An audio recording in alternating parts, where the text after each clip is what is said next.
भारतीय महिलाओं की हुई है मौत। नमस्कार, मैं हूं प्रिया झा और आप देख रहे हैं डेली सऊदी न्यूज।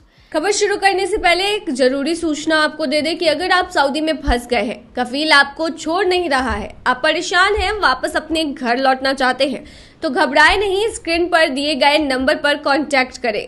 इनका नाम अहमद अली है। ये आपको कानूनी प्रक्रियाओं के तहत महज 3 से 4 दिन के अंदर ही खरूज लगाकर सऊदी से फाइनल एग्जिट कराकर आपको सही सलामत अपने देश पहुंचा देंगे।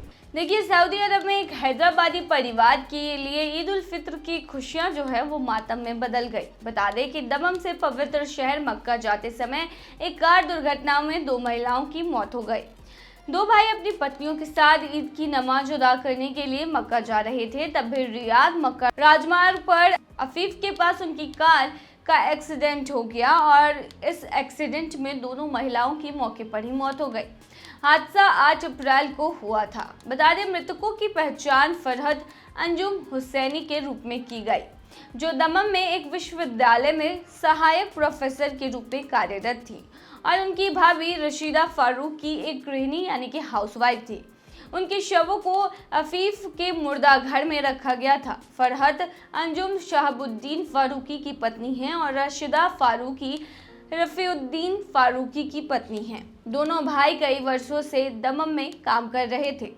देखिए, परिवार के अनुसार ईद की छुट्टियों के कारण आवश्यक दस्तावेज पूरे करने में लेट हुआ, जिससे अंतिम संस्कार में भी देरी हुई।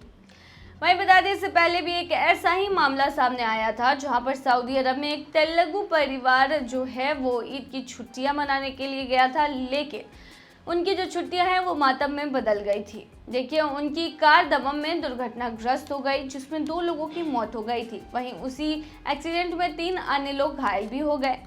भवनासी सत्यबाबू एक केमिकल इंजीनियर थे जो जुबैल में काम करते थे और नेल्लोर के मूल निवासी थे।